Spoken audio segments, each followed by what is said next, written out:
سیدنا و مولانا محمد۔ یاد رکھیے گا کہ انسان اللہ تبارک و تعالیٰ نے اسے کان دیے ہیں تو وہ کچھ سنے گا بھی، اللہ نے اسے آنکھیں دی ہیں تو وہ کچھ دیکھے گا بھی، رب تعالیٰ نے اسے زبان دی ہے تو وہ کچھ بولے گا بھی، اللہ نے اسے ذہن دیا ہے تو کچھ نہ کچھ وہ سوچے گا بھی۔ یہ جتنے اعضاء اس کے ان میں حرارت ہے، ان میں تازگی ہے، تو یہ سارے اعضاء کچھ نہ کچھ کرتے بھی رہتے ہیں۔ اگر وجود کے اعضاء اپنا کام صحیح طریقے سے کریں گے تو اجر پائیں گے، ورنہ قرآن مجید نے کہا ہے کہ آنکھوں سے بھی سوال ہوگا، کانوں سے بھی سوال ہوگا، زبان اور دل سے بھی پوچھا جائے گا۔ یہ ساری چیزیں صبح قیامت ان سے سوال جواب کیا جائے گا۔ یہ اعضاء جتنے ہیں یہ کچھ نہ کچھ کریں گے۔ میرے رب کریم نے نبی پاک صلی اللہ تعالیٰ علیہ وآلہ وسلم کی محبت ہم پہ ضروری قرار دے کے پتہ ہے ہمارے اعضاء کی ڈیوٹی کیا لگائی ہے؟ اس نے کہا تم اس طرح کیا کرو، جب دیکھا کرو نا تو محبوب کے جلوے دیکھنے کی کوشش کرو، اور جب تمہارا سننے کو دل کرے تو مدینے والے کی بات سنا کرو، اور جب تمہارا بولنے کو دل کرے تو پھر میرے محبوب کی نعت پر بات کرو۔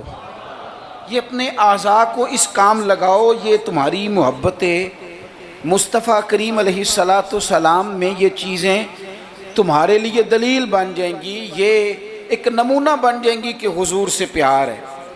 نبی پاک علیہ السلام کا ذکر میری اور آپ کی نعت کا، تعریف کا محتاج نہیں۔ کیوں کہ رب فرماتا ہے وَرَفَعْنَا لَكَ ذِكْرَكَ، اے محبوب ہم نے آپ کے لیے آپ کے ذکر کو بلند کر دیا ہے، ہم نے آپ کے لیے آپ کے تذکرے کو بلند کر دیا۔ تو جن کے ذکر کو اللہ نے بلندی دے دی ہے اس پر کوئی شاعر نعت نہ بھی لکھے، کوئی اچھا نعت خواہ نعت نہ بھی پڑھے معاذ اللہ، کوئی مجمع نعت سننے نہ بھی آئے، تو حضور کا ذکر تو اللہ نے بلند کر دیا ہے۔ لیکن یاد رکھو کہ جب شعر حضور کی تعریف میں لکھا جاتا ہے تو شعر لکھنے والا اپنا کلام سنوار لیتا ہے، اور جب محفل نعت میں لوگ آ کے بیٹھتے ہیں حضور کے نام پہ بیٹھتے ہیں، وہ کسی سیاسی جلسے کے لیے جمع نہیں ہوتے، وہ اپنے کسی دنیاوی مقصد کے لیے احتجاج کرنے جمع نہیں ہوتے، وہ حضور کی میلاد کے نام پر اکٹھے ہوتے ہیں۔ خلاق عالم کے فرشتے تو گواہی دیتے ہوں گے نا، یا اللہ دیکھ کے آئے ہیں ہم، وہ تیرے محبوب کے لیے جمع ہوئے تھے۔ نعت خوانوں کیا کمال ہو جائے اگر ہم نعت خوانی کے ساتھ مخلص ہو جائیں، تمہیں پتہ چل جائے گا جب صبح قیامت تمہاری اس نعت خوانی کا وزن ہوگا، تمہیں مزہ آ جائے گا۔ سب سے آگے آگے حسان بن ثابت ہوں گے، اور پھر یہ نعت خوانوں کی پوری لائن حضور کی بارگاہ میں جائے گی۔ تم اپنے آپ کو کیوں کمزور کرتے ہو چند ہزار پہ بیچ کے؟ میری ملت کے نعت خوانوں ملا شریف آ گیا، نعت کے حسن کو سمجھو تو صحیح یارو۔ سب سے آگے نعت خوانوں کی لائن میں حضرت حسان بن ثابت ہوں گے، اور قیامت تک جو حضور کی نعت پڑھنے والا ہوگا وہ سارے اس لائن میں ہوں گے۔ تمہیں پتہ ہے اس لائن میں کون کون ہوگا؟ ملا عبد الرحمن جامی بھی ہوں گے، سعدی شیرازی بھی ہوں گے۔ اس لائن کے اندر چلتے چلتے تمہیں ڈاکٹر علامہ اقبال بھی ملیں گے، تمہیں یہاں امام احمد رضا فاضل بریلوی بھی ملیں گے، تمہیں کہیں اسی طرز میں کلام کرتے نعت پڑھتے اعظم چشتی مرحوم بھی ملیں گے، محمد علی ظہوری بھی ملیں گے، تمہیں اس میں نعت پڑھتے پڑھتے کئی لوگ ملیں گے۔ کتنے نصیبوں والے ہو، اس لائن میں جاؤ گے جس لائن میں رسول اللہ کے غلام لگے ہوں گے۔ اعلیٰ حضرت کہتے ہیں یہ تیری زبان حضور کے لیے، حضور کے لیے، یہ اللہ نے بنائی ہے اپنے ذکر کے لیے، محبوب کریم کی نعت کے لیے۔ تو کیا کریں؟ اور یار سارا دن اس نے باتیں تو کرنی ہیں، اللہ جانتا ہے یہ باتیں کرنے کا دور ہے، چپ نہیں بیٹھتے۔ بعض لوگوں کو کہنا پڑتا ہے کہ چل یار کوئی 10 منٹ چپ بھی کر جا، کوئی ہمیں بھی موقع دے تھوڑا سا بولنے کا، اور کوئی تو تھوڑی سی سن بھی لے کسی کی، کہنا پڑتا ہے۔ اتنی جو باتیں کرتے ہو، اتنی جو خوش آمدیں کرتے ہو، تو اعلیٰ حضرت مشورہ دیتے ہیں، فرماتے ہیں ذکر ان کا چھیڑیے ہر بات پر، ذکر ان کا چھیڑیے ہر بات پر. بات شادی کو ہو تو حضور کا ذکر چھیڑ دو کہ نبی پاک کا شادی کا طریقہ کیا ہے. حضور نے یہاں کیا ہمارے لیے طریقہ مبارکہ چھوڑا ہے. ذکر ان کا چھیڑیے ہر بات پر. تو اگر ذکر بچے کے عقیقے کا ہو تو دیکھ لو حضور نے ہمارے لیے کیا سنت چھوڑی ہے. اگر یہاں موقع تجارت کا ہو تو دیکھ لو نبی پاک نے تجارت کے معاملے میں کیا احکامات دیے ہیں. اگر موقع ہو زندگی میں آزمائش کا تو پھر بھی دیکھ لو حضور کا کیا یہاں ہمارے لیے طرز حیات ہے. اور اگر موقع ہو اللہ کی دی ہوئی نعمت کا تو پھر بھی دیکھو کہ حضور کے نقوش راہ کیا ہیں. بس اپنے آپ کو ہر وقت حضور کے خیال میں گم کر لو. فاضل بریلوی کا مشورہ ہے, وہ کہتے ہیں ٹھوکریں کھاتے پھرو گے ان کے در پہ آ پڑو. ورنہ تو ٹھوکریں ہیں زمانے کی. لوگوں کی تعریف کتنی کو کرو گے, کتنی کو تھکا دیں گے تمہاری زبانیں. حضور کی تعریف کرو, ٹھوکریں کھاتے پھرو گے ان کے در پہ آ پڑو. قافلہ تو اے رضا اول گیا آخر گیا, حضور کے دروازے پہ آؤ, نبی پاک کی تعریف کرو اور پھر حضور کی تعریف سنیں. میں بڑے درد کے ساتھ ایک بات عرض کروں, میں بڑے درد کے ساتھ دکھی دل کے ساتھ ایک بات عرض کروں. میلاد کی محفلوں میں غریب غریب لوگ رہ گئے. وہ امیرو, تم سیاسی جلسوں میں بڑے شوق سے جاتے ہو, تمہاری پجارو بھی جاتی ہے, اس پر کسی سیاستدان کا فوٹو بھی لگاتے ہو, جھنڈا بھی لگاتے ہو, بڑے خرچے کرتے ہو, جیبوں سے پیسے لگاتے ہو. کیا عجیب تمہاری منطق ہے. جس محبوب کے صدقے رب نے تمہیں سارا کچھ دیا ہے, اس محبوب کریم علیہ السلام کی محفل آئے تو وہ غریبوں کے حصے میں آتی ہے, وہ کمزوروں کے حصے میں آتی ہے, اور تم جا کر کے چرچے کرتے ہو ان کے. یاد رکھنا, سمجھ لینا, دنیا کا سب سے خوش قسمت شخص وہ ہوتا ہے جسے اللہ اپنے محبوب کی غلامی کے لیے پسند فرما لیتا ہے. یار اس طرف تم توجہ ہی نہیں کرتے. حضور کا ذکر سنو, ذوق سے نعت سنی جائے. نعت نہ پڑھنے سے زیادہ سننے سے تعلق رکھتی ہے. نعت خواں اللہ کے فضل سے بڑے ہیں. ہمارے اس شہر میں بڑے بڑے اچھے نعت خواں آپ کو مل جائیں گے, بڑے ہیں لیکن نہ سننے والے. چلیں ناراض کسی نے ہونا ہے تو وہ ہو جائے. جو بڑی بڑی محفلیں کرانے والے لوگ ہیں ان میں سے بھی اکثر احباب ایسے ہیں جنہیں محفل کرانی آتی ہے, نعت سننی نہیں آتی. محفل کرانا اور ہے, نعت سننا یہ سننا ایک کمال ہے. اب میں جو اگلی بات کروں گا وہ شاید آپ کے لیے اور زیادہ خوشی کا باعث بنے. نعت پڑھتے صحابہ تھے, سنتے مدینے والے محبوب. آپ سننے کا درجہ تو دیکھیں نا, کتنا معاملہ منفرد ہے.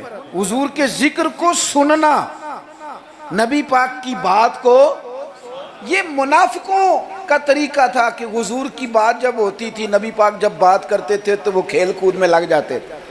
حضور کی بات نہ سنتے, سننے نہ دیتے تاکہ کسی پہ اثر نہ ہو جائے. مومن کیا کرتا ہے؟ اعلیٰ حضرت فاضل بریلوی یہاں بھی سبق پڑھاتے ہیں. وہ کہتے ہیں عرش پہ تازہ چھیڑ چھاڑ. ابھی تازی تازی باتیں چھڑی ہیں نبی پاک کی عرش پہ. ابھی فرشتوں نے نیا کلام چھیڑا ہے حضور کا. کہتے ہیں عرش پہ تازہ چھیڑ چھاڑ اور فرش پہ طرفہ دھوم دھام. وہاں حضور کا ذکر چھڑا ہوا ہے اور یہاں تو دھوم مچی ہوئی ہے, غلاموں نے مچائی ہے. عرش پہ تازہ چھیڑ چھاڑ, فرش پہ طرفہ دھوم دھام. بس کان جدھر بھی لگائیے تیری ہی داستان ہے. میں عرض کروں, ادھر دیکھو میری طرف. میری ملت کے جوانوں, ہماری زندگیاں کمزور ہیں, ہمارے ذمے بڑے سارے حقوق ہیں.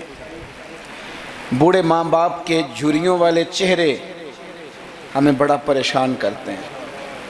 کئی گھروں میں بہنیں ہیں, وہ آتے جاتے ان کے دبٹے کا وقار برقرار رہے, یہ ہمارے دلوں میں خواہشات چمکتی ہیں. بیٹی چھوٹی سی بھی آنگن میں دوڑ رہی ہو تو باپ نہ چھوٹی بیٹی دیکھ کے بھی کہتا ہے اللہ نصیبہ اچھا کر دو, اللہ اس پہ رحمت کرنا. اسے زمانے کی ہمارے ذمہ ڈیوٹیاں ہیں.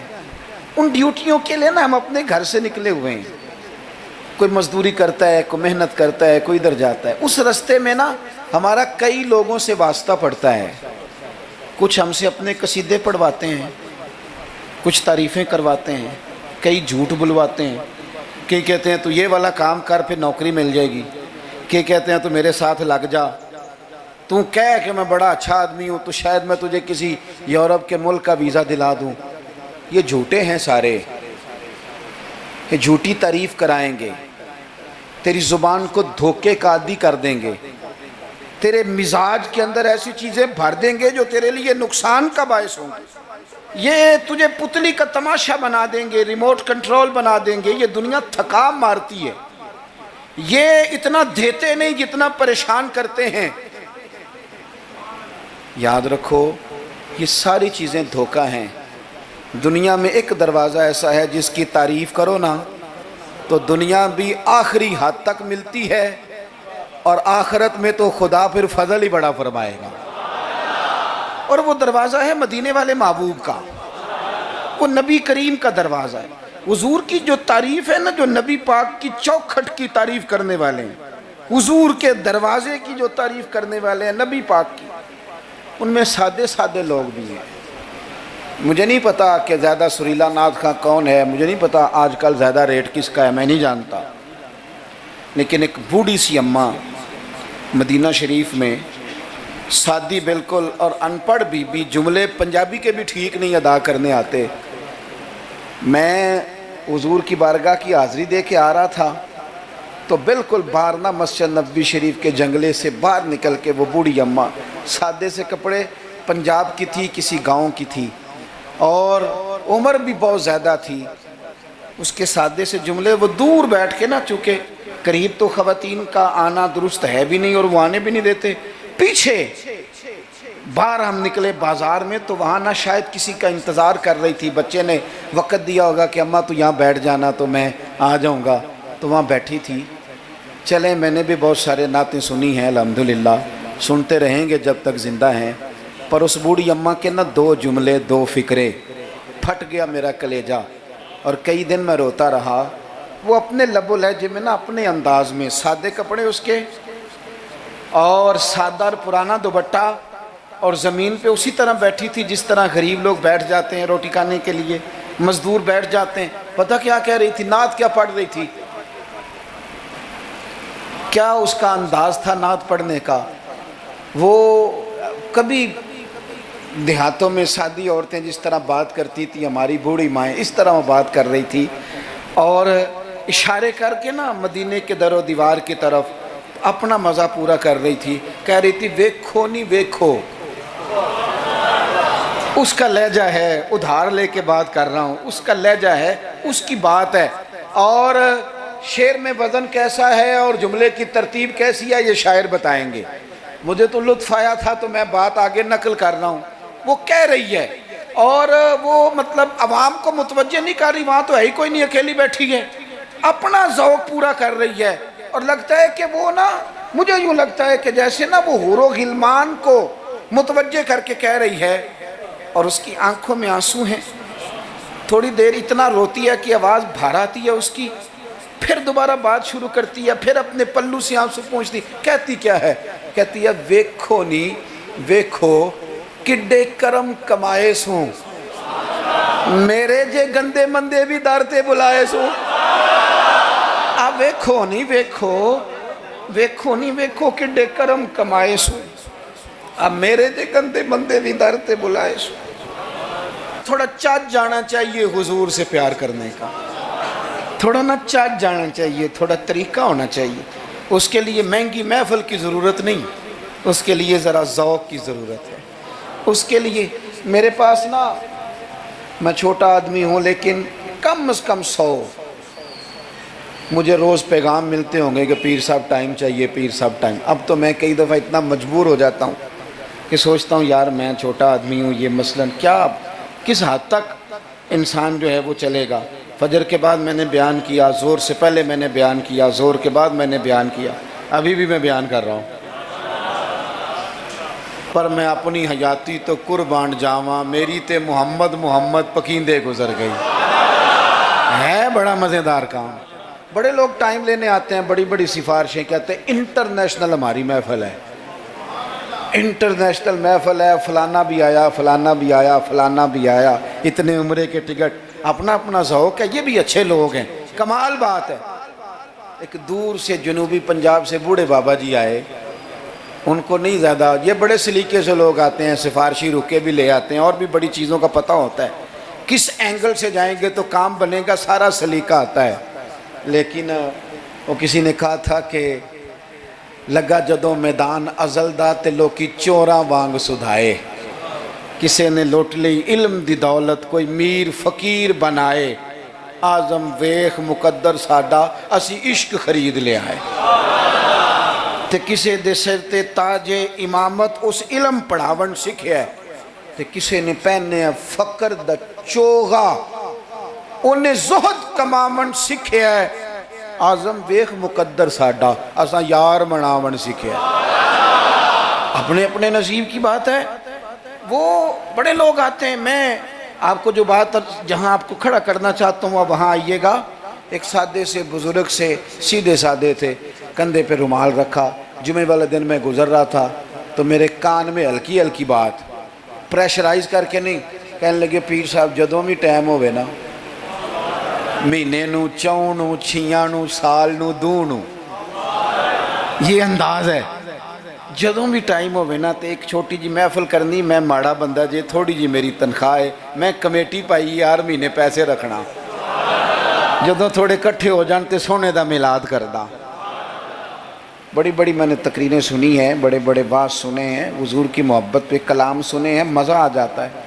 لیکن یہ بھی کلام تھا حضور کی محبت کا. میں نے پلٹ کے نہ سر سے لے کر پیر تک وہ بابا دیکھا, اس کے نقش و نگار دیکھے, اس کے لبوں کی سادگی دیکھی, اس کا لہجہ دیکھ کے میں نے کہا چاچا جی تسی ٹائم چھڑو, دسو جلسہ کدن کرنا ہے. کیوں؟ اس لیے کہ یہاں محبت ضروری ہے, پیار ضروری ہے, یہاں وفا دیکھی جاتی ہے, یہاں دل کا جذبہ دیکھا جاتا ہے. بارگاہ رسالت مآب میں نہ لفظوں کے تراشے, نہ تیری آواز کا ترنم, نہ تیرا جھومنا, نہ تیرا تڑپ آنا, نہ تیرا محفل میں سچا جھوٹا وجد کرنا, ان میں سے کوئی چیز قابل قبول نہیں. وہاں تو دیکھا جاتا ہے تیرے سینے میں میرے محبوب کی محبت کتنی ہے, اور وہ محبت ہونا ضروری ہے, وہ محبت ہونا ضروری ہے, قریب ہونا بھی ضروری نہیں. وہ محبت ہونا ضروری ہے, سامنے ہونا بھی ضروری نہیں. محبت تگڑی ہو, خالص ہو, رسول اللہ صلی اللہ علیہ وسلم کو ٹوٹ کے چاہا جائے. اگر غلام حضور تک نہ پہنچ سکے تو نبی پاک مولا علی اور فاروق اعظم رضی اللہ تعالی عنہما کو جبہ دے کے کہتے ہیں جا کے میرے اویس کرنی کو پہنچا دینا. جو چیز ضروری ہے اس پر توجہ دیں, اپنے سارے وجود کو حضور کی محبت میں ڈھال لیں, نبی کریم سے پیار کریں, اور اپنی روزمرہ کے معاملات میں ہر جگہ. آپ صرف طلاق کا مسئلہ ہی جا کے مولوی صاحب سے پوچھتے ہیں, آپ صرف یہی پوچھتے ہیں کہ جناب وہ فلانی چیز جو ہے وہ, ہم نے ناراض نہیں ہونا. یعنی ہر مرد نے یاد کر لیا ہے کہ 4 شادیاں جائز ہیں, تو میں کہتا ہوں اس کے علاوہ بھی بڑا کچھ جائز ہے, کہ صرف یہی آپ کو ایک مسئلہ آتا ہے کہ شریعت میں 4 شادیاں جائز ہیں, اور بھی بڑا کچھ جائز ہے وہ آپ نہیں کرتے. یہی اپنی مرضی کی چیز یاد رکھنی ہے. کبھی جا کے مولانا سے ہر بات پوچھو, ان سے پوچھو مولانا دکان ڈالنے لگا میرے مدینے والے کا طریقہ کیا ہے, یہ بھی ذکر رسول ہے. آپ اپنے علامہ صاحب سے, خطیب صاحب سے پوچھیں کہ رب نے مجھے بیٹا دیا ہے, نام کس طرح رکھوں, میں اس کے سار کے بال کس طرح اترواؤں, عقیقہ کس طرح کروں, مجھے بتائیں. یہ بھی تو حضور کی سنت ہے, یہ بھی تو ذکر رسول ہے. آپ کو میرے بھائی کل والے دن اگر حضور کی نعت یاد آ رہی ہے تو بیٹے کی مہندی والے دن کیوں حضور کی یاد نہیں آتی. ہر مقام پر نبی پاک کا تذکرہ, اور شوق سے اور ذوق سے اور تڑپ سے اور کیفیت کے ساتھ, خالی نعرے نہیں.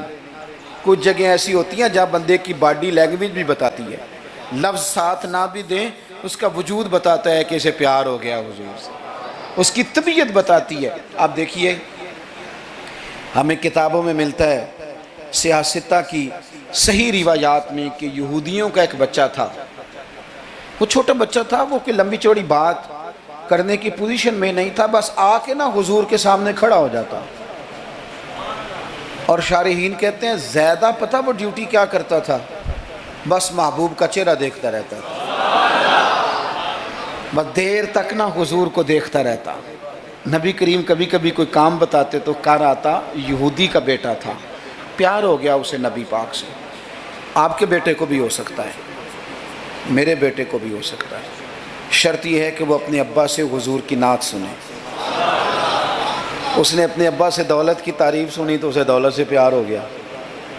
اس نے اپنے ابا سے سنی نا بات کہ فلانے کا بیٹا ڈاکٹر بن گیا تو پیسے بڑے کما رہا ہے، فلانے کا بیٹا کاروباری ہے تو آگے بڑا گزر گیا. جو سنا سو اس کے دل میں آ گیا.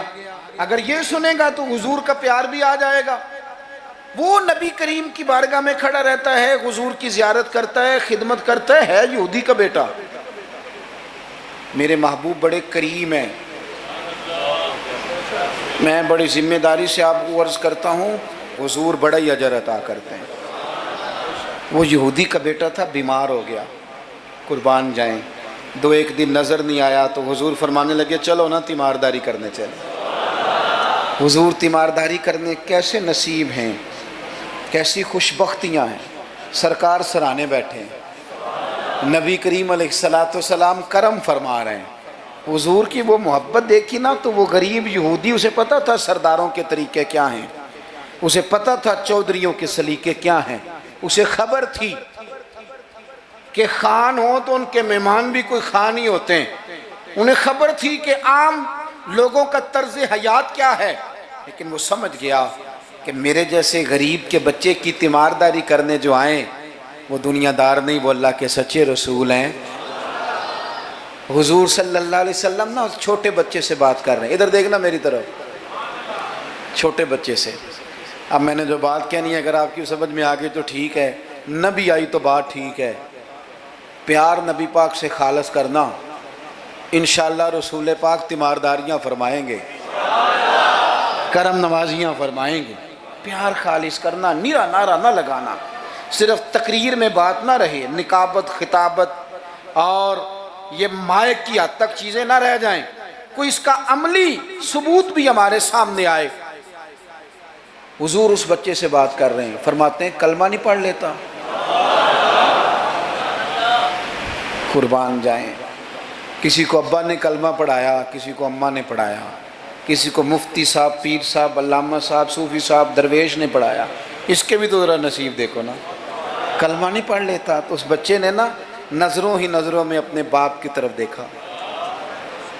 پڑھ لوں کلمہ، نظروں ہی نظروں میں پوچھ رہا ہے. تو والد کو بھی پتا تھا نا کہ یہ کون ہے، ایسے تھوڑی کوئی آ جاتا ہے تیمارداری کرنے. بڑے پیارے ہوتے ہیں بچے ماں باپ کو. تو باپ نے آگے بڑھ کے اس بچے کی پیشانی پہ ہاتھ رکھا، کہنے لگے پتر جس طرح یہ کہتے ہیں نا ویسے ہی کر لے.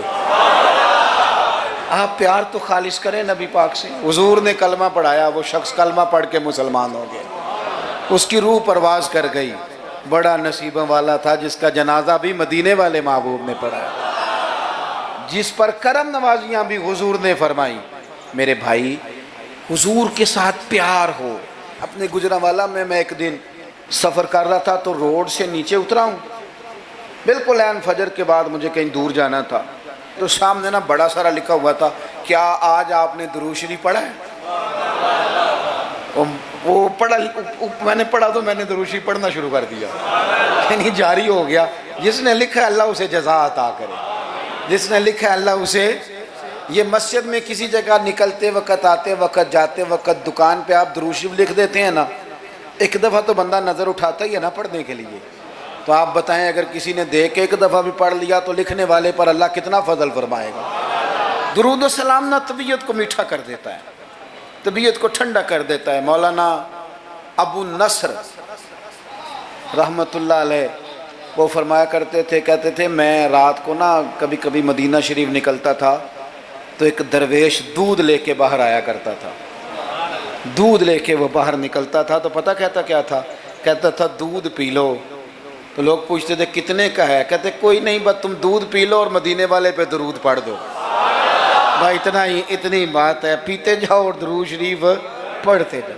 ایک تو درود و سلام پڑھنا ہے پورا ربیع الاول شریف۔ دوسری گزارش اس ماہ مبارک میں میری آپ کی خدمت میں یہ ہے کہ سیرت کا کوئی ایک سبق ہر روز، میلاد شریف کے 30 دنوں میں سیرت کا ایک پورا باب، اس کو 10 منٹ میں، 15 منٹ میں، 7 منٹ میں اگر بیان کیا جا سکے، ایک باب لوگوں کو بتاؤ نا کہ میرے نبی پاک کا حلم کس طرح کا تھا، لوگوں کو بتاؤ حضور کی حکمت کس طرح کی تھی، لوگوں کو بتاؤ رسول پاک کی سچائی، دیانت، امانت کے معاملے میں سیرت کا منہج اور معیار کیا تھا، لوگوں کو بتاؤ تو صحیح کہ مدینے والے پہنتے کس طرح کا تھا، کھانے میں طرز محبت کیا تھا، حضور کی سیرت کا ایک پہلو روز میں اکثر اپنے آپ سے کہتا ہوں ہم نے حضور کی سیرت کھول کے بیان نہیں کی، کاش ہم حضور کی سیرت کھول کے لوگوں کو سناتے، کھول کے مطالعہ کرتے، ریسرچ کرتے، بیان کرتے، تدریس کرتے، بتاتے، پڑھاتے، سناتے۔ میری ملت کا کوئی جوان کسی ایکٹر اور کرکٹر کو آئیڈیل نہ بناتا، کسی موٹیویشنل سپیکر کے پاس جا کے نہ بیٹھتا، کہیں سے وہ اپنی ذہن سازی نہ کراتا، کہتا چپ کر، مجھے پتہ ہے میرے نبی پاک کا مصیبتوں میں طریقہ کیا رہا، مجھے پتہ ہے حضور کا نعمتوں میں طریقہ کیا رہا، مجھے پتہ ہے رسول پاک علیہ السلام کا گھر والوں کے ساتھ رویہ کیا رہا۔ سیرت کے باب پورا ربیع الاول آپ سنیں بھی اور کوشش کریں کسی ایک کتاب ہے سیرت کی، بڑی سادی سی کتاب ہے، سیرت مصطفیٰ، علامہ عبد المصطفیٰ اعظمی رحمۃ اللہ علیہ، ایک بزرگ گزرے ہیں، انہوں نے لکھی ہے، سادی سی ایک ہی جلد میں، ذرا زیادہ آسان ہے، وہ کتاب لے لیں آپ، اور اس کتاب کو نا آپ حضور کے جو اخلاق کے باب ہیں، جو شمائل ہیں، خصائل ہیں، فضائل ہیں، ان کو پہلے پڑھیں، اور آپ ذرا تھوڑا سا نا غور کے رک کے حضور کی سیرت مبارکہ کے جملے، یہ ربیع الاول شریف نہ سارا حضور کی یادوں کے نام کر دیں، آپ یقین کریں گے سیرت تعمیر کر دے گی آپ کو، آپ کی شخصیت کے اندر جتنی کمزوریاں ہوں گی حضور کی سیرت مبارکہ پڑھنے کی برکت سے اللہ وہ ساری کمزوریاں اپنے فضل سے دور فرمائے گا۔ آخری بات آپ کی خدمت میں یہ عرض کرنی ہے، خدا را محافل کا ماحول بہت سنجیدہ کر لیں، بہت سنجیدہ، محفل روحانیت والی بنائیں۔ میں تمام محافل کرانے والوں سے، پورا ربیع الاول شریف محفلیں کرانے والوں سے اپیل کروں گا کہ محفلوں میں کیمروں کا استعمال ذرا کم کریں، تھوڑی مہربانی کریں۔ چلیں ریکارڈنگ کے لیے کہیں ایک آدھ کیمرہ آپ ضروری سمجھتے ہیں تو ہر بندہ فوٹو سیشن کر رہا ہے، ہر شخص کومنٹس دے رہا ہے، کم سے کم اس کا آپ استعمال کریں، کوشش کریں محفل میں وضو کر کے آئیں، سر ڈھانپ کے آئیں، حضور علیہ السلام کی نعت سننی ہے، خوشبو لگا کے آئیں، نبی کریم کی محفل نور میں بیٹھنا ہے، وہاں ادب کے ساتھ آئیں، خشوع کے ساتھ آئیں، توجہ آپ کی نعت خواں کے شعر پہ ہو، آپ محفل پہ کوئی تبصرہ نہ کریں۔ نعت خواں جو مال اکٹھا کر کے طے کر کے اپنی جان پہ ظلم کرتے ہیں وہ سب کو پتہ ہے، لیکن وہ تو کر ہی رہا ہے نا جو کر رہا ہے، ہمیں غیبت کر کے کیا ملے گا؟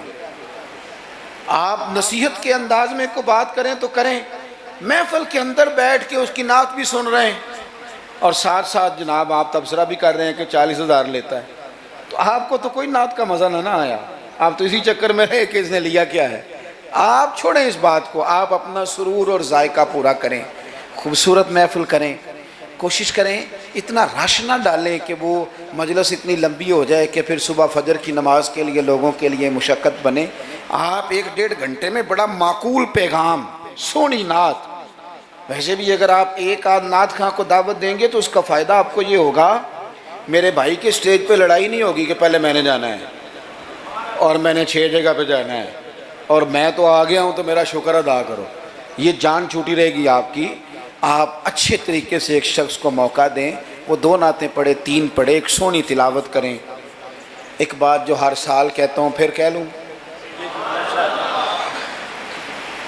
محفل میلاد میں وہ والا کام نہ کریں جو ہم سیاستدانوں کے مسئلے میں کرتے ہیں. یہ نہ ہو کہ میلاد کی سٹیجوں پہ بھی پھر تگڑے تگڑے لوگ جمع ہو جائیں, غریب بیچارے میلاد میں بھی پیچھے پیچھے ہی رہ جائیں, وہ ڈھونڈتے ہی رہیں کہ ہمیں عزت کس دن ملنی ہے. بس جس کے ہاتھ میں نوٹوں کی دتھی ہو اس کی سیٹ بھی اگلی ہو, سارا سال بے شک مسجد نہ آئے. یہ رویہ ٹھیک نہیں, یہ انداز تکلیف دہ ہے غریبوں کے لیے.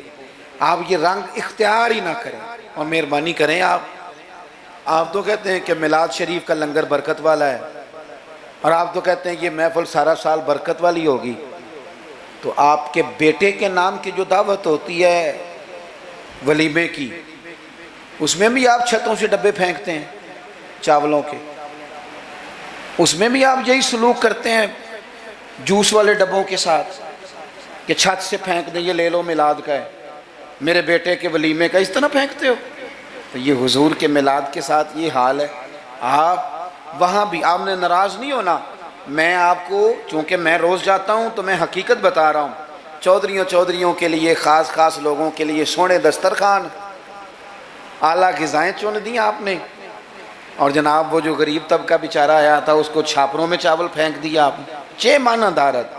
اگر یہ لنگر میلاد کا ہے چاول والا, یہ اگر غریب کے گلے سے اتر جاتا ہے تو نعت خواں کے گلے سے بھی اتر جائے گا, پیر صاحب کے گلے سے بھی اتر جائے گا. کوئی اتنی مصیبت والی بات, ایک جیسا لنگر. یہ کیا بات ہوئی, بزرگوں کے نام کا جو لنگر سادہ ہو وہ مرید کھائیں. اور جناب وہ اقبال نے کہا تھا کہ مرید بیچارے کو میسر نہیں مٹی کا دیا بھی, اور گھر پیر کا بجلی کے چراغوں سے ہے روشن.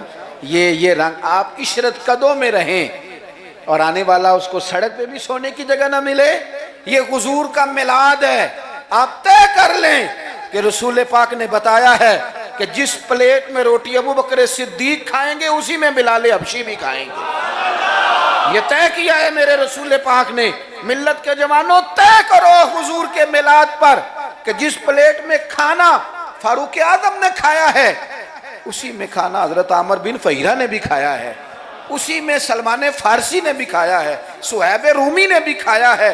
ایک ہی صف تھی. اگر حضرت ابو ذر غفاری کے منہ سے نکل گیا جناب بلال کے لیے کہ او حبشن کے بیٹے, تو نبی پاک نے کہا کہ ابو ذر تو چودھریوں کا پتر ہے, تیری بڑی شان ہے, بندہ بھی بڑا سچا ہے, بڑی عظمتوں والا ہے, پر جتنی شان تیری ہے بلال کی بھی اتنی ہے. کارنا معذرت. تو سیدنا ابو ذر غفاری نے پھر حضرت بلال کے آگے لیٹ کے کہا تھا اب حالات بدل گئے ہیں, اب غریبوں کی غربتیں بازاروں میں رولی نہیں جائیں گی, اب مدینے والے کا دور ہے. یہ وہ دور ہے جس میں عزت ہی عزت ہے. فرمایا اب اپنا پیر اٹھا اور میرے سینے پہ رکھ, میں بتاؤں کہ تھے تو آپ حبشن کے بیٹے ہی, پر جب سے مدینے والے کا کلمہ پڑھ گئے ہیں ہم سب کے سردار ہو گئے. کم از کم آپ حضور کے میلاد کے نام کی محفل میں اتنا تو کریں کہ امیر غریب کی روٹی ایک جیسی کر دیں, ہو جائے گا؟ ہاں نہ نہیں کرتے, ہو جائے گا. یہ کم از کم اتنا تو کریں نا, آپ سادہ کریں چیزوں کو, اور غریبوں کو بٹھا کے نا, یہ بڑا کمال ہوگا. روز محفل ہونی ہے, سونا لنگر, صاف ستھرا, اور امیر روز ہی گوشت کھاتے ہیں. آپ جب بہترین گوشت ڈال کے کھانا پکائیں تو وہ بیچارہ غریب جو مزدوری کر کے آیا, جس کے بچے ہفتے کے بعد بھی گوشت نہیں کھاتے, وہ بھی ذرا اپنے تینوں بیٹے لے کے آئے, پلیٹ میں بیٹھ کے لنگر کھائے, اور اس کے 2 بیٹے پوچھے ابا جی آج بڑا مزہ ہے روٹی کا, تو وہ کہے پتر آج میلاد مصطفیٰ ہے میرے نبی پاک, آج محفل ہے حضور کے نام کی. مجھے لگتا ہے کہ وہ 3 سال کا بچہ بھی منہ کے اندر بوٹی رکھے ہوئے بھی یاد کر لے گا کہ جب حضور کا میلاد ہوتا ہے نا پھر غریب امیر کٹھے بیٹھ کے کھانے کھاتے ہیں. یہ وہ یاد کر لے گا اور اسے ہمیشہ یاد رہے گا. آپ یقین کریں آج تقریر نہیں, موضوع نہیں, آج تو میں جذبات کا اظہار کر رہا ہوں. پہلی محفل میلاد میں حاضر ہوں, جذبات کا اظہار کر رہا ہوں اور آپ کو سبق دے رہا ہوں کہ پورا مہینہ کس طرح کر کے چلنا ہے.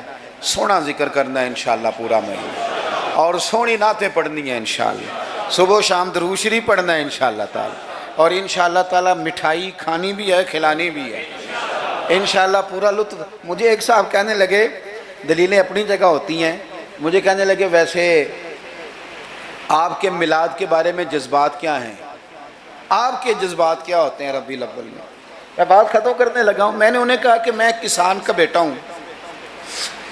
میرے ابا جی نا کھیتوں میں کھاد بکھیرا کرتے تھے, کھاد کھلاری دی تھی نا, تو وہ ایک طریقہ تھا ان کا کہ وہ نا لے کے نا پرنا رومال تو گلے کے ساتھ باندھ لیتے تھے, یوں پیچھے یہاں باندھ لیتے تھے اور آگے سے اس کو پکڑ لیتے تھے, اس میں کھاد ڈال لیتے تھے, تو پھر اس میں سے نکالتے رہتے تھے اور کھیتوں میں. میں نے اس سے کہا کہ یہ جو تو کہتے ہیں نا کہ تیرا میلاد کے بارے میں جذبہ کیا ہے, تو میں نے کہا میرا میلاد کے بارے میں جذبہ یہ ہے کہ میرا دل کرتا ہے 12 ربیع الاول کو فجر پڑھوں اور وہ رومال گلے میں باندھ لوں, اس کے اندر مٹھائی ڈال لوں اور گلی گلی نکل جاؤں اور ہر ایک کے منہ میں لڈو ڈال کے کہوں کھا آج میرے نبی کا میلاد. میرا جذبہ ہے میلاد کے لیے, یہ میرا جذبہ ہے. کیوں؟ اس لیے کہ چمک تجھ سے پاتے ہیں سب پانے, میرا دل بھی چمکا دے چمکانے والے, تو زندہ ہے واللہ تو زندہ ہے واللہ, میرے چشم عالم سے چھپ جانے والے. اور پھر اعلیٰ حضرت فرماتے ہیں کہ تیرا کھائیں تیرے غلاموں سے الجھیں, ہیں منکر عجب کھانے غرانے والے. عجیب تماشا ہے, حضور کا کھا کے حضور کے غلاموں سے الجھتے ہیں. اے منکر عجب کھانے غرانے والے. اور کمال کر دی, کہنے لگے رہے گا یوں ہی ان کا چرچا, رہے گا یوں ہی ان کا چرچا, رہے گا یوں ہی ان کا چرچا رہے گا, وہ پڑے خاک ہو جائیں جل جانے والے. رہے گا یوں ہی ان کا پڑے خاک ہو جائیں جل جانے والے. اور پھر فرماتے ہیں کہ ان کی مہک نے دل کے گنچے کھلا دیے, وہ جس راہ چل دیے ہیں کوچے بسا دیے ہیں. ان کی مہک نے دل کے گنچے کھلا دیے ہیں, جس راہ چل دیے ہیں کوچے بسا دیے ہیں. اور کیا خوب کہا, فرمانے لگے فاضل بریلوی رحمت اللہ تعالی علیہ کہ میرے کریم سے گر قطرہ کسی نے مانگا دریا بہا دیے. اگر میں اپنے لفظوں میں سمجھانے کے لیے کہوں تو کہوں گا اس کی طرف جس نے مانگا تھا, اس کی طرف دریا بہا دیے, دربے بہا دیے ہیں. بھائی خوب حضور کا ذکر کریں, لیکن سنت کی, شریعت کی, دین کی مکمل پیروی کریں. اللہ کے حضور دعا کرتا ہوں جو کہہ سکا ہوں اللہ قبول, جہاں ہم بھول گئے اللہ ہم سے درگزر فرمائے. اگر آپ توبہ نہیں کرتے کبیرہ گناہ معاف نہیں ہوگا, اگرچہ اللہ کا اختیار ہے چاہے تو معاف کر دے. ڈکلیئر اس نے یہی کیا ہے کہ کفر اور شرک جو ہے اس کو میں معاف نہیں کروں گا. باقی یہ کہ اس کی امید دلائی ہے, یہ امید بھی رجا کے لیے ہے کہ مایوسی نہ ہو, کمر ہمت ٹوٹ نہ جائے. آدمی کی اگر ہمت ٹوٹ جائے تو پھر اس کے اندر وہ جذبہ نہیں رہتا کہ وہ اصلاح کر سکے. عادتیں پختہ ہو چکی ہیں, سال ہا سال بیت چکے ہیں, پوری زندگی گزاری ہے ایک رخ پر, ایک ڈھنگ پر, اب وہ اس کی طبیعت ثانیہ بن گئی ہے, اس کو چھوڑنا کوئی آسان کام نہیں ہے. نہیں, یہاں فرمائے نہیں, اللہ معاف کرے گا, تم بسم اللہ کرو. جب تک یغرغر نہیں ہو رہا, جب تک کہ وہ نزع کی کیفیت طاری نہیں ہوئی ہے, جب تک زندگی کی امید ہے, توبہ کا دروازہ کھلا ہے. لیکن رخ سیدھا کرنا لازم. 80 برس گزر گئے, ہم سب صاف کر دیں گے, کوئی پرواہ نہیں. لیکن اب تو اپنا رخ سیدھا کرو اور اللہ کی اطاعت اور فرما برداری اختیار کر لو. من قبل ان یاتیکم العذاب ثم لا تنصرون, اس سے پہلے کہ عذاب آ دھمکے اور پھر تمہاری کسی طرف سے کوئی مدد نہیں ہو سکے گی. کو سکون میں رکھتا ہے. خدا جانے بلندی ہے کہ پستی پر جہاں میں ہوں وہاں کوئی نہیں ہے. انسان جب مقام شکر پہ آتا ہے تو اطمینان قلبی اسے حاصل ہوتی ہے, اللہ کی نعمتوں کو یاد کرتا ہے, اس کی زندگی اور طرح کی ہو جاتی. ہم کسی نہ کسی شخص کی پیروی کرتے ہیں, کسی نہ کسی کے پیچھے چلتے ہیں. دنیاوی طور پر اگر ہم کسی بندے کی پیروی کریں گے, عام لوگوں کو اپنا آئیڈیل بنائیں گے, تو ظاہر ہے کہ انبیاء علیہم السلام کے علاوہ, فرشتوں کے علاوہ معصوم کوئی نہیں ہوتا, کہیں نہ کہیں کمزوری رہ جاتی ہے. تو بعض اوقات بہت لوگ تیزی کے ساتھ آگے بڑھتے ہیں, مایوس ہو کے لوٹتے ہیں. صحابہ کرام نے نا نبی پاک کی قربت کے رشتے کو اس طرح نبھایا کہ انہوں نے ہر حال میں پیروی کی تو مدینے والے رسول کی تھی, اور اس انداز میں پیروی کی کہ ڈھیر ساری چیزیں ایسی ہیں جس کی حکمتیں بھی نہیں پوچھی, بس حضور نے کہہ دیا تو انہوں نے کر دیا. اور وہ پیروی بھی کی تو والہانہ انداز میں، والہانہ انداز میں پیروی کی، شوق ذوق سے پیروی کی۔ ہمارے ہاں نا لوگ عمل کرنے کے معاملے میں، دین پر عمل کرنے کے معاملے میں رخصتیں تلاش کرتے ہیں، گنجائشیں ڈھونڈتے ہیں، حیل و حجت سے کام لیتے ہیں، بہانے کرتے ہیں، تاریخیں دیتے ہیں، بس میں عمرہ کر رہا ہوں اس کے بعد میں نیک ہی ہوں، کے بعد 2 بچے رہ گئے شادی کر لوں پھر اس کے بعد انشاءاللہ میں مسجد میں ہوں۔ تو دین تو آپ کو یہ کہتا ہی نہیں آپ سارا دن مسجد میں بیٹھے، دین تو کہتا ہے 5 وقتہ جماعت کے ٹائم ضرور آ جایا کریں۔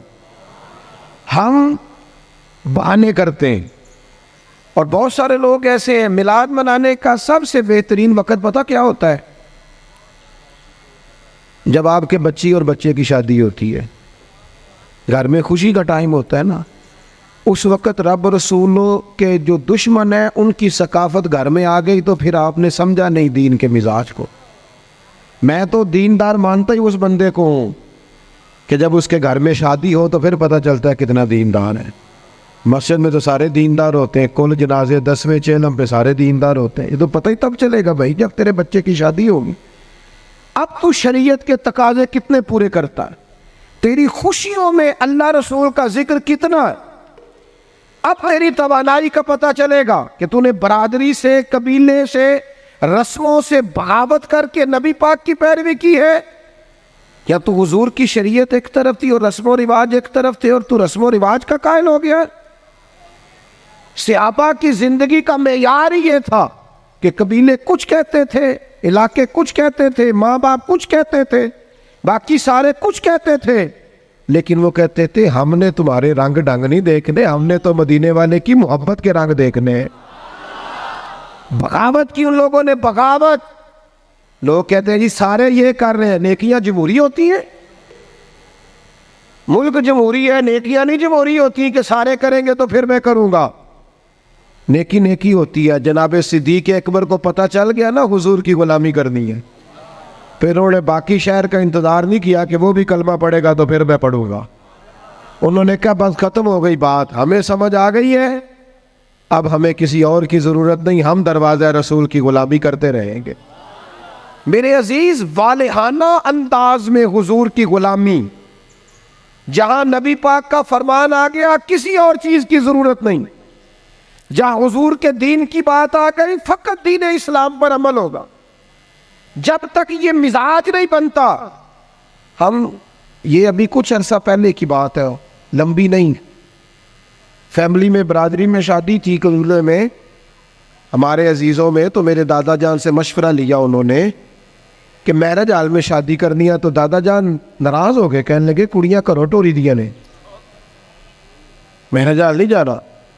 یہ بھی 15 18 20 سال پرانی بات، لیکن اس کے بعد میرج ہال کا رواج آیا تو دیہاتوں میں بھی بن گئے میرج ہال، کوئی حرج والی بات بھی نہیں، کوئی ایسی سخت بات نہیں، لیکن ایک آپ کو بات سمجھا رہا ہوں کہ ہر آنے والا رواج ہم پر حاوی ہو جاتا ہے کہ نہیں ہو جاتا۔ اور مجھے ایک دفعہ ایک دوست ہے میرے، میں نے ان سے کہا قرآن جی سیکھ لیں، کہنے لگے زبان موٹی ہو گئی ہے، میں کہ موبائل تے سارا دن چلانا ہے، اے نہیں تو آخیا عمر بڑی ہو گئی سیکھیا نہیں جانا، واٹس ایپ تے تینوں کرنا آ گیا ہے، اس کے لیے تو نے کوئی مسئلہ بہانہ نہیں کیا کہ اس عمر میں سیکھوں۔ یہ دفتروں میں کل آیا، ابھی دفاتر کے اندر ابھی تھوڑا عرصہ پہلے کمپیوٹر آیا، ورنہ رجسٹر ہوتے تھے اسی پر ہی کام ہوتا تھا۔ مجھے بتاؤ کمپیوٹر آیا تو کیا جن ملازمین کو 25 سال ہو گئے تھے ڈیوٹی کرتے انہوں نے ریزائن کر دیے کہ ہم سے نہیں سیکھا جاتا چھٹی کیے؟ لوگوں نے کورسز کیے، سیکھا ہے۔ عمر کا کیا معنی؟ بہانے کرتے ہو؟ حضور کی محبت کی کوئی عمر ہوتی ہے؟ اس عمر میں بچے آئے تو وہ بھی غلامی کر رہے ہیں، بوڑھے آئے ہیں تو وہ بھی غلامی کر رہے ہیں۔ تو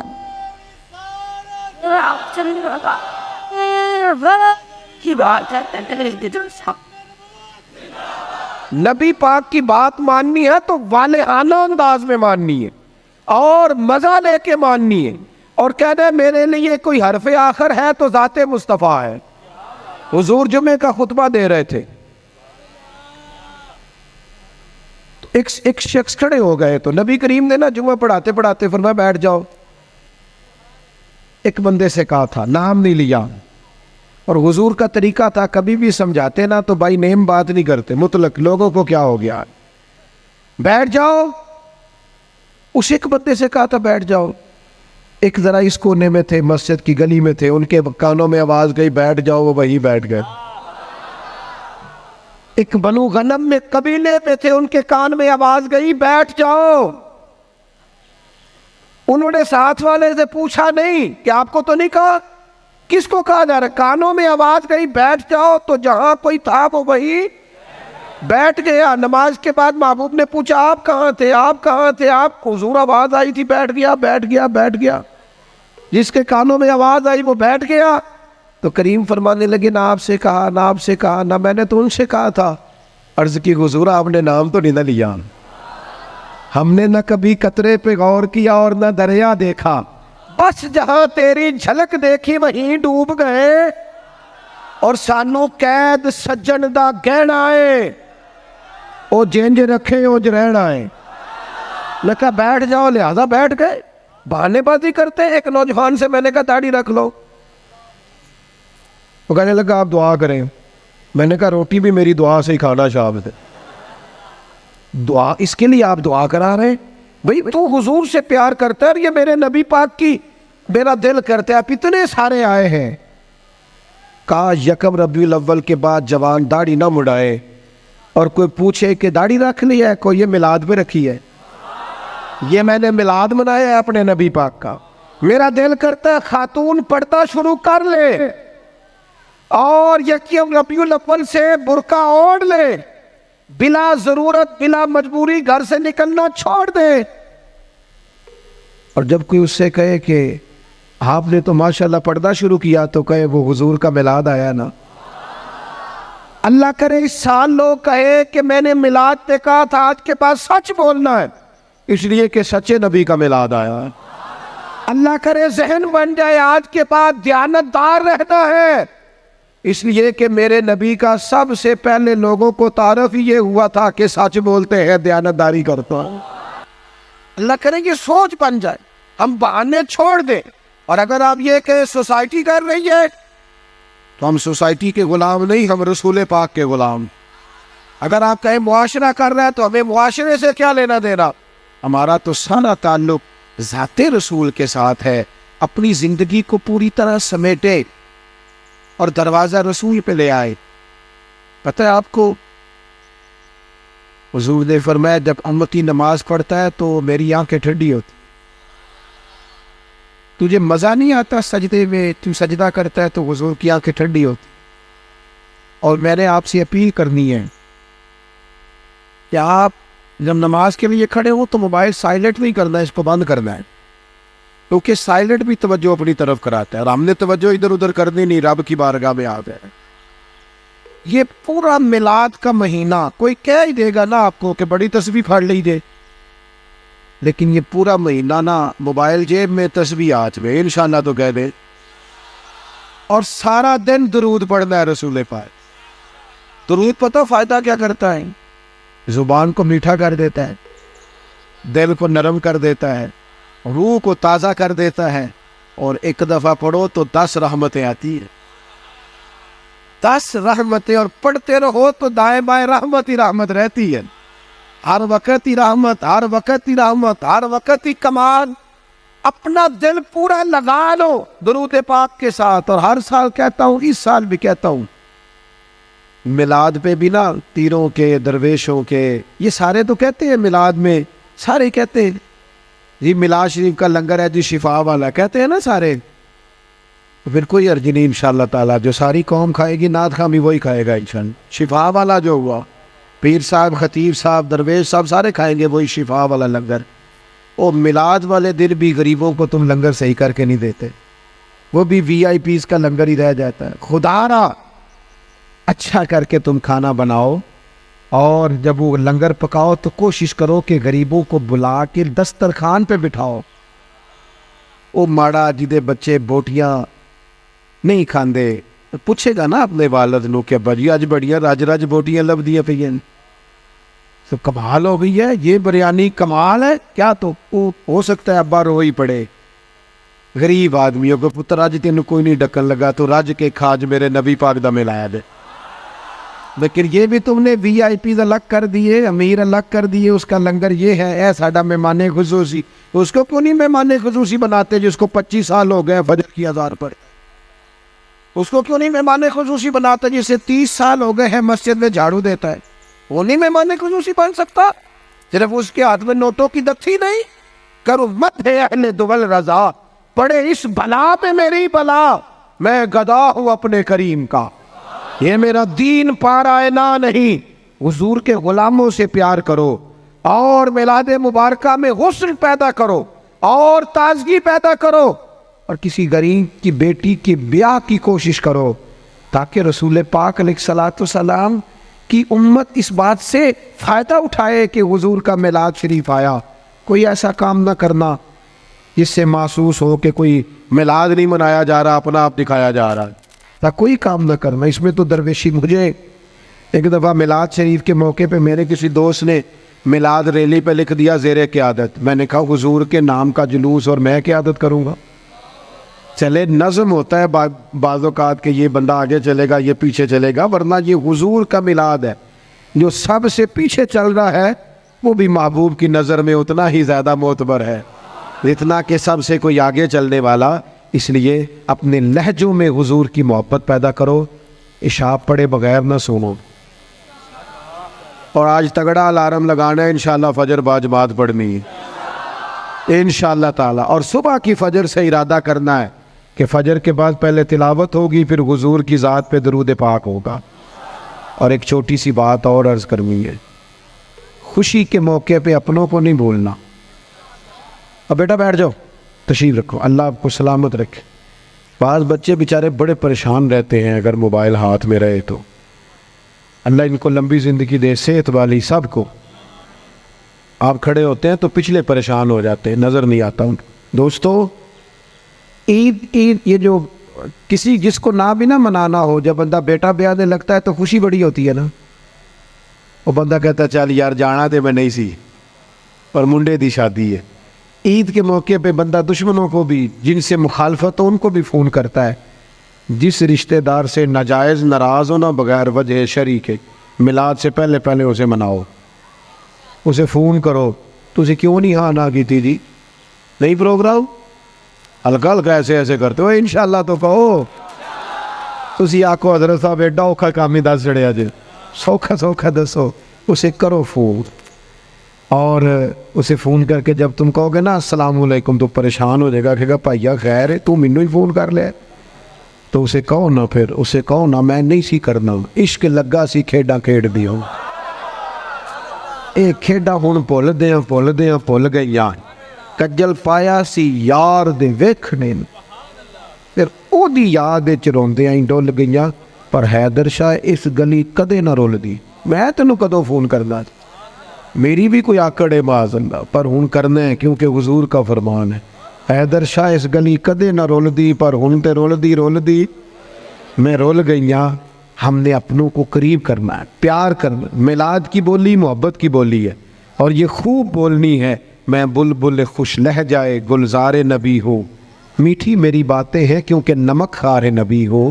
اس لیے اس ذوق سے اس سال میلاد منانا ہے. آپ بہت بڑی تعداد میں آئے جو سب سے پیچھے اور سب سے اینڈ میں اور سب سے تکلیف میں ہے. میری اس کے لیے بھی دعا ہے کہ اللہ کیمرہ تو نہیں دیکھ رہا,